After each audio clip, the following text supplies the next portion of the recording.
Good morning students. आज हम valuation of shares के फर्स्ट मेथड के साथ आए हैं जिसका नाम है नेट एसेट्स मेथड। इस मेथड के अकॉर्डिंग हम ये मानकर चलते हैं कि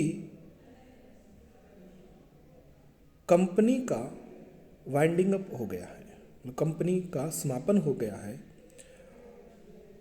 और कंपनी की सारी एसेट्स को मार्केट में बेच दिया गया है और कंपनी की सारी लायबिलिटीज़ की पेमेंट कर दी गई है।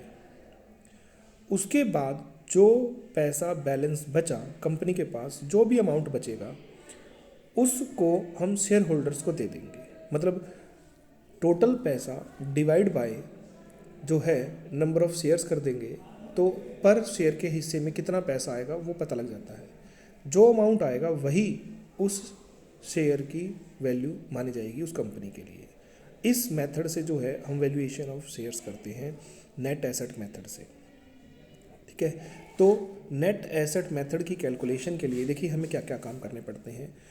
सबसे पहले हम वैल्यूएशन ऑफ शेयर की बात करें अगर हम, तो फर्स्ट जो हमारा मेथड है इसके अंतर्गत देखिए सबसे पहले वैल्यूएशन ऑफ शेयर के लिए जो हमारा फार्मूला है वो क्या है। Net assets available for equity share holders.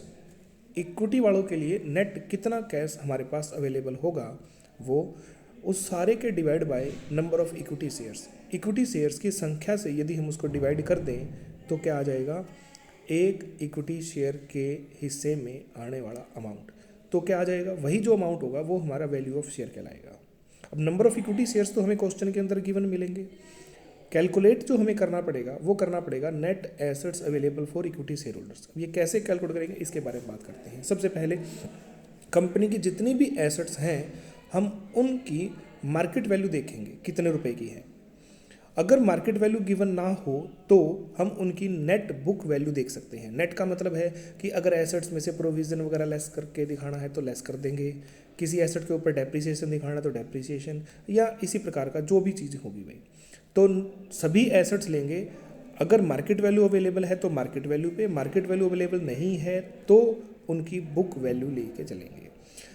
जब हम नेट ऑल एसेट्स लेकर चलेंगे कंपनी की तो उसमें फिक्टिशियस एसेट्स को छोड़ देंगे। फिक्टिशियस एसेट्स मतलब जैसे प्रीलिमिनरी एक्सपेंसेस, शेयर इशू, ये कई बार एसेट साइड में दिए हुए होते हैं फिक्टिशियस एसेट्स के रूप में, इनको हम छोड़ देंगे। बाकी सभी एसेट्स को लेंगे। हमने जैसे कि पीछे गुडविल वाले टॉपिक में किया था तो ये सावधानी रखने की बात है। गुडविल वाले टॉपिक में हमने एक तो गुडविल छोड़ दी थी क्योंकि गुडविल की कैलकुलेशन कर रहे थे। दूसरा हमने इन्वेस्टमेंट्स छोड़ दी थी क्योंकि इन्वेस्टमेंट्स कैपिटल एम्प्लॉयड का पार्ट नहीं होता इसलिए छोड़ दी थी। लेकिन यहाँ पर हमने सारी चीज़ों को लेकर चलना है, यहाँ हम किसी भी चीज़ को नहीं छोड़ेंगे भाई। ठीक है, केवल और केवल फिक्टिशियस एसेट्स को छोड़ते हैं क्योंकि इनकी एक्चुअल में मार्केट वैल्यू नहीं होती है इस वजह से। ठीक है, उसके बाद इसमें से हम लेस करते हैं आउटसाइड लाइबिलिटीज़। जितनी भी लाइबिलिटीज़ हैं चाहे कैसी भी हों, कोई भी लाइबिलिटी हो, सभी लाइबिलिटीज़ लेस करेंगे। ठीक है, चाहे वो लॉन्ग टर्म हो चाहे वो शॉर्ट टर्म हो, कैसी भी लाइबिलिटीज़ हो सारी की सारी लाइबिलिटीज़ को लेस कर देंगे। लेस करने के बाद जो बैलेंस बचेगा वो बचेगा net assets available for all share holders. मतलब ये टोटल शेयर होल्डर्स के लिए जो है वो कितनी एसेट्स होंगी वो पता लग जाएगा हमारे को। उसमें से हम लेस करते हैं preference share holders capital. Preference share holders की जो कैपिटल है उसका अमाउंट लेस करेंगे और लेस करेंगे अगर उनका प्रेफरेंस शेयर होल्डर्स का कोई डिविडेंड बकाया है तो वो भी लेस कर देंगे भाई। उसके बाद जो बैलेंस बचेगा वो बचेगा net assets available for equity share holders. इसी को कैलकुलेट करने का एक दूसरा मेथड भी है हमारे पास, जो कि ये तो है एसेट साइड से। अब है लायबिलिटी साइड से अगर हम वैल्यूएशन करें तो equity share capital plus reserve and surplus plus या माइनस करेंगे प्रॉफिट या लॉस। भाई प्रॉफिट के लिए प्लस हो जाएगा और लॉस के लिए माइनस हो जाएगा रीवैल्यूएशन ऑफ एसेट्स का। भाई अगर रीवैल्यूएशन से प्रॉफिट हुआ है तो वो प्लस कर देंगे और लॉस हुआ है तो माइनस कर देंगे। और माइनस करेंगे फिक्टिशियस एसेट्स, ये भी लेस की जाती हैं। अब इसमें देखिए हमने जब प्रेफरेंस शेयर होल्डर्स को ऐड ही नहीं किया तो लेस करने की ज़रूरत ही नहीं होती। आउटसाइड लाइबिलिटीज़ की भी ऐसी ही बात है, जब हम उनको ऐड नहीं कर रहे हैं तो लेस करने की ज़रूरत नहीं है। केवल और केवल जो हमारे को ये कह लो कि इक्विटी शेयर होल्डर्स के लिए जो पैसा अवेलेबल होगा केवल उनको ही काउंट कर रहे हैं, तो औरों की ज़रूरत ही नहीं है।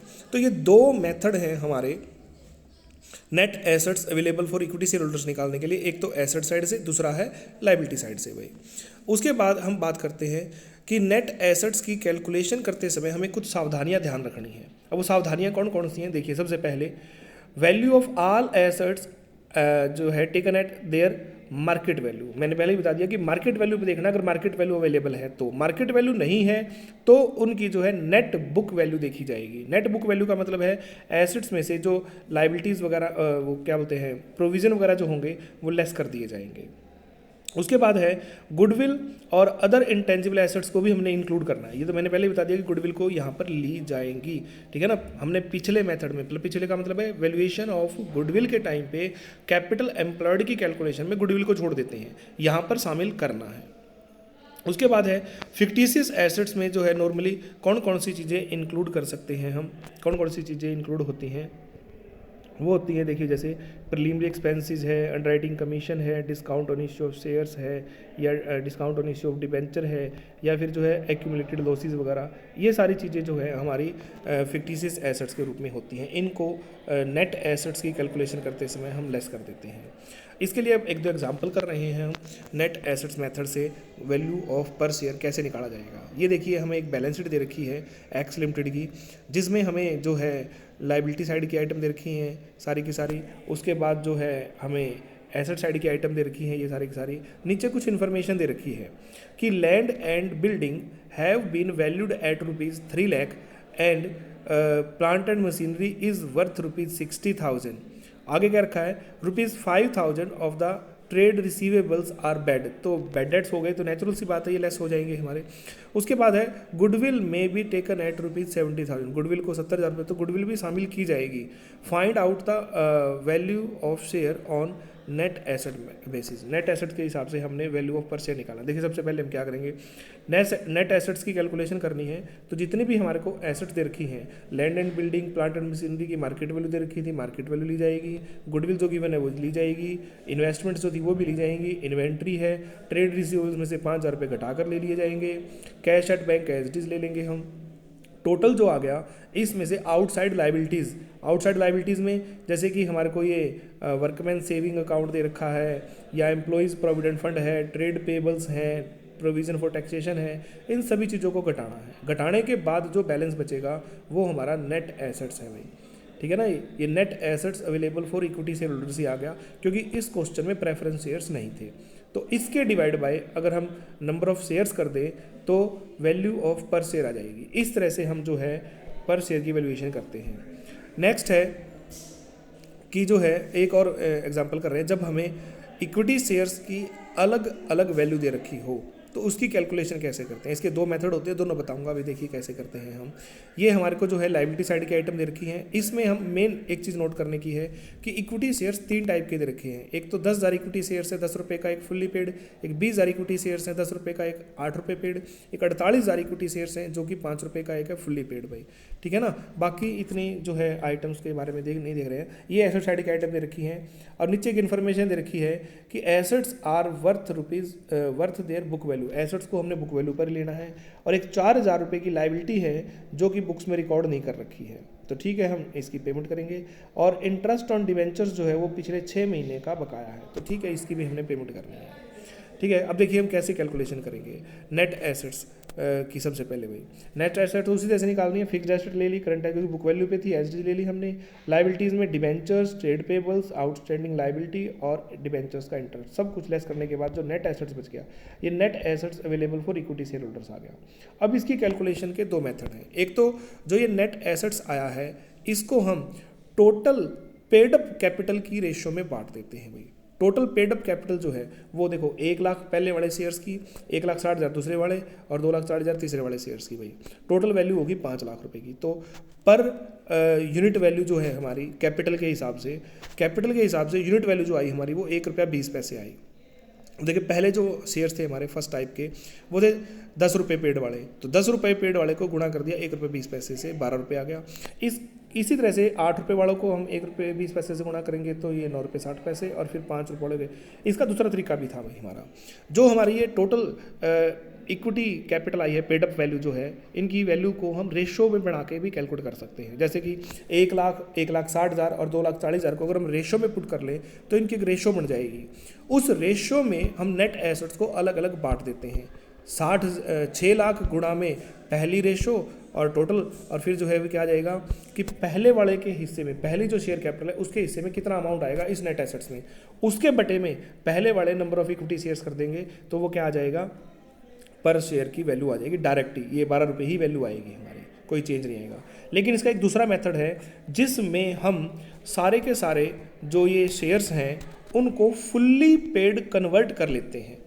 वो अगर स्पेशली क्वेश्चन में मेंशन हो तभी करेंगे, वरना इस मेथड को लेकर चल पड़ेंगे भाई हम। देखिए ये है, इसको हम बोलते हैं according to the notional call on partly paid shares.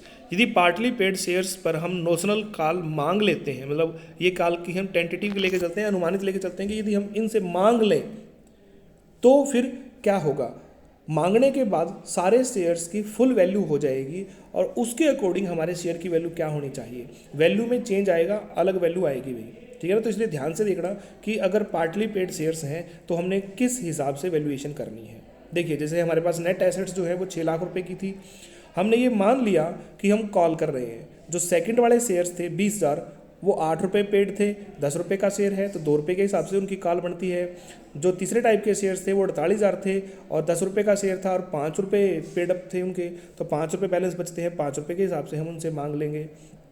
तो अगर हम उनसे टोटल पैसा मांग लेते हैं तो 6 लाख पहले से थे, 40 + 2 40 मिलाकर टोटल हमारे 8,80,000 रुपये बनते हैं। 8,80,000 रुपये को टोटल नंबर ऑफ शेयर्स से, क्योंकि सारे शेयर्स हमारे फुल्ली पेड अप हो गए हैं, तो इसको टोटल नंबर ऑफ शेयर्स से डिवाइड कर देंगे हम। 10,000, 20,000, 48,000, टोटल 78,000। 78,000 से डिवाइड करने के बाद एक शेयर की जो वैल्यू है वो हमारी आ गई 11.28 रुपये की। तो अब देखिए 11.28 रुपये जो है एक शेयर की वैल्यू है, कौन से शेयर की, जो फुल्ली पेड है, जो 10 रुपये पेड है।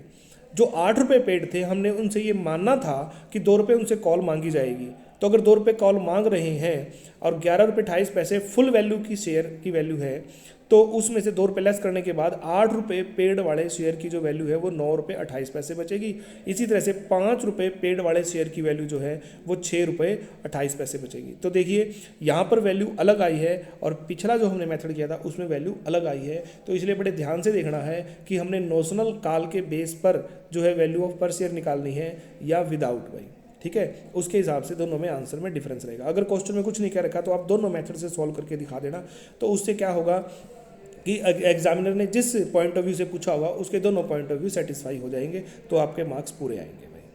उसके बाद है नेक्स्ट एक और हम मेथड कर रहे हैं जिसमें हमें प्रेफरेंस शेयर्स दे रखे होंगे और प्रेफरेंस शेयर्स की अलग अलग पोजीशन क्या हो सकती है। अगर प्रेफरेंस शेयर दे दिया और उसके बारे में कुछ नहीं बताया कि प्रेफरेंस शेयर्स की पोजीशन कैसी है, तो हम ये मानकर चलते हैं कि प्रेफरेंस शेयर्स की कैपिटल और डिविडेंड दोनों चीज़ों में प्रेफरेंस है। जब दोनों में प्रेफरेंस है तो फिर हम दोनों चीज़ें लेस करेंगे net assets available for equity shares calculate करते समय।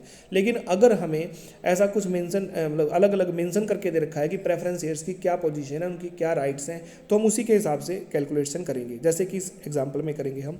तो देखिए इसमें हमें प्रेफरेंस शेयर कैपिटल दे रखी है, 6% वाले प्रेफरेंस शेयर्स हैं जो कि 10 रुपये का एक है और फुल्ली पेड है 2 लाख रुपए की। इसका मतलब ये हुआ कि नंबर ऑफ शेयर्स की बात करें अगर यहाँ पे प्रेफरेंस शेयर्स की, तो 2 लाख डिवाइड बाई 10 20,000 शेयर्स हो जाएंगे। और इक्विटी वालों की 3 लाख की कैपिटल, 10 रुपये का एक शेयर है, ये भी फुल्ली पेड है, ये 30,000 शेयर्स हो जाएंगे भाई, ठीक है। बाकी ये लाइबिलिटी साइड की आइटम है। उसके बाद एसेट साइड की आइटम दे रखी है हमारे को और इसके साथ कुछ इन्फॉर्मेशन है।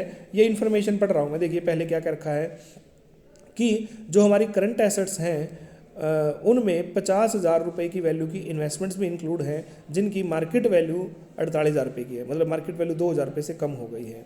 उसके बाद ये कह रहा है कि जो करंट एसेट्स हैं उनमें 5,000 रुपये के डाउटफुल डेब्ट्स भी इंक्लूड हैं, तो ठीक है वो भी हमारे लेस कर दिए जाएंगे। उनके लिए कोई प्रोविजन नहीं बना रखा, तो समझो प्रोविजन बढ़ेगा उनके लिए वो लेस हो जाएंगे, नेट मतलब कैपिटल जो हमारी वो फिक्स्ड एसेट है वो कम हो जाएंगी। उसके बाद है स्टॉक में जो है वो 5,700 रुपीज़ का जो है कोई माल वापस आया हुआ है, लेकिन उसको हमने इंक्लूड नहीं कर रखा स्टॉक में, तो ये ऐड कर देंगे, इससे हमारा जो है एसेट्स बढ़ जाएंगी। उसके बाद ये क्या रखा है कि डिबेंचर्स पर जो ब्याज है वो 1 वर्ष के लिए अभी बकाया है, 1 वर्ष का भी ब्याज पे करना बाकी है, और प्रेफरेंस शेयर होल्डर्स पर 2 वर्ष का डिविडेंड जो है वो पे करना अभी बाकी है। आगे क्या रखा है कि यह मानते हुए कि अन्य संपत्तियों का मूल्य उनके पुस्तक मूल्य के बराबर है, मतलब बाकी सभी एसेट्स उनकी बुक वैल्यू पे हैं, हमने इक्विटी शेयर्स की वैल्यू कैलकुलेट करनी है। आगे क्या रखा है, देखो प्रेफरेंस शेयर्स को जो है ये प्रेफरेंस दे रखी है हमारे को। सबसे पहले प्रेफरेंस शेयर्स को उनकी कैपिटल और डिविडेंड दोनों चीज़ों में जो है प्रेफरेंस प्राप्त है, प्राथमिकता प्राप्त है, मतलब उनको प्रेफरेंस है। दूसरे केस में क्या रखा है, यदि प्रेफरेंस शेयर्स को केवल कैपिटल में प्रेफरेंस है और डिविडेंड में नहीं है। तीसरे केस में क्या रखा है कि यदि उनको केवल और केवल जो है नहीं, सेकंड केस में कैपिटल और डिविडेंड दोनों में से किसी में भी प्रेफरेंस नहीं है। और थर्ड केस में क्या रखा है कि प्रेफरेंस शेयर्स को केवल कैपिटल में प्रेफरेंस है, उनके जो है डिविडेंड में प्रेफरेंस नहीं है। और लास्ट में क्या रखा है कि उन्हें डिविडेंड में प्रेफरेंस है, मतलब कैपिटल में प्रेफरेंस नहीं है। तो इन चारों मेथड्स में अलग अलग हमें वैल्यू निकालनी है। कैसे निकालेंगे अब इसके बारे में बात करते हैं। देखिए सबसे पहले हम नेट एसेट्स निकाल रहे हैं। Fixed asset as it is ले ली बुक वैल्यू पे, डेप्रिसिएशन फंड हमें लाइबिलिटी साइड में गिवन था वो लेस कर दिया, नेट एसेट्स आ गई हमारी। उसके बाद जो है करंट एसेट्स दे रखी हैं, उनमें जो चेंजेस करनी है वो चेंजेस कर ली हमने, जिसमें इन्वेस्टमेंट्स की वैल्यू 2,000 रुपये की कम हो जाएगी हमारी, और प्रोविज़न 5,000 रुपये के बनाने थे वो बना लिए। तो इस तरह से जो है हमारी नेट एसेट्स जो हैं वो ये 5700 रुपये की स्टॉक की वैल्यू ऐड करने के बाद 6,36,700 रुपये की आ गई है। ये नेट, ये हमारी टोटल एसेट्स आ गई है एकदम से। अब इसमें से हमने जो है लाइबिलिटीज़ को लेस करना है। लाइबिलिटीज़ में डिबेंचर्स दे रखे हैं, ट्रेड पेबल्स दे रखे हैं, और डिबेंचर्स का 1 साल का जो इंटरेस्ट बकाया है वो भी।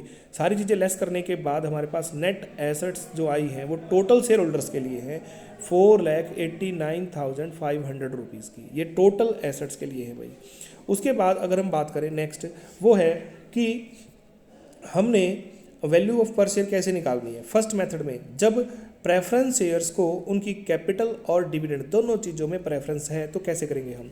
जो हमारे पास नेट एसेट्स आई हैं ये 4,89,500 रुपीज़ की, इसमें से हम प्रेफरेंस शेयर्स कैपिटल और प्रेफरेंस शेयर्स का डिविडेंड जो कि 2 साल का बाकी है लेस कर देंगे, और बैलेंस जो बच गया ये net assets available for equity shareholders आ गया 2,65,500 रुपीज़ का। इसके divide by number of equity shares 30,000 कर देंगे तो 1 शेयर की वैल्यू आ गई इक्विटी शेयर की। दूसरे केस में क्या रखा था कि प्रेफरेंस शेयर्स की किसी प्रकार की कोई प्रायोरिटी नहीं है, ना प्रेफरेंस, ना तो उनकी कैपिटल में ना ही उनके डिविडेंड में। तो जो हमारे पास net assets for total shareholders था 4,89,500 का, इसको हम डायरेक्ट डिवाइड कर देंगे टोटल नंबर ऑफ शेयर्स से। टोटल का मतलब प्रेफरेंस और इक्विटी दोनों को जोड़ के, क्योंकि दोनों की वैल्यू सेम थी। अगर वैल्यू अलग अलग होती तो उनकी वैल्यू के अकॉर्डिंग हम उनकी रेशियो बनाकर कर सकते थे, या पर वैल्यू के हिसाब से वैल्यू निकाल लेते हम, पर यूनिट वैल्यू के हिसाब से, और उसके बाद उसको मल्टीप्लाई कर देते हैं। खैर यहाँ पे वैल्यू इन्होंने सिंपल सा कर दिया कि दोनों की क्योंकि वैल्यू सेम है और फुल्ली पेड है दोनों के दोनों, तो direct total number of share से डिवाइड करते हैं। तो यहाँ पर वैल्यू ऑफ पर शेयर जो आ गई वो पर इक्विटी शेयर की वैल्यू भी इतनी ही है और पर प्रेफरेंस शेयर की वैल्यू भी इतनी ही है, दोनों की सेम वैल्यू आ गई है। थर्ड केस में है कि जब प्रेफरेंस शेयर्स जो है उनकी केवल कैपिटल में प्रेफरेंस है, उनके डिविडेंड में प्रेफरेंस नहीं है, तो फिर हमने लेस भी केवल कैपिटल को ही करना है, डिविडेंड को लेस नहीं करना है। तो जो 2,89,500 आ गया इसको हम डिवाइड कर देंगे नंबर ऑफ इक्विटी शेयर से, क्योंकि यहाँ पे हम कैपिटल प्रेफरेंस वालों की लेस कर चुके हैं। जब प्रेफरेंस कैपिटल लेस होती है तो बटे में डिवाइड में केवल और केवल नंबर ऑफ इक्विटी शेयर्स आएंगे, प्रेफरेंस नहीं आएंगे, ठीक है ना। जब दोनों की वैल्यू हो तब बटे में जो है डिवाइड में जो है वो दोनों आते हैं। उसके बाद है प्रेफरेंस शेयर्स जो है उन अगर उनकी केवल डिविडेंड में प्रायोरिटी है, उनकी कैपिटल में प्रायोरिटी जो है नहीं है, तो हम केवल डिविडेंड ही लेस करेंगे, उनकी जो है कैपिटल लेस नहीं करेंगे। लेकिन फिर जो ये बैलेंस बचेगा नेट एसेट्स, ये हमारे दोनों टाइप के शेयर्स के लिए होगा, प्रेफरेंस और इक्विटी के लिए। तो डिवाइड बाय उसी तरह से जैसे हमने सेकंड केस में किया था, प्रेफरेंस और इक्विटी दोनों को लेस करें, डिवाइड करेंगे बटे में, तो हमारे 1 शेयर की वैल्यू आएगी। इस तरह से जो है हम वैल्यू ऑफ पर शेयर फाइंड करते हैं नेट एसेट मेथड से, ठीक है। तो आज के लिए इतना ही। Okay, thank you.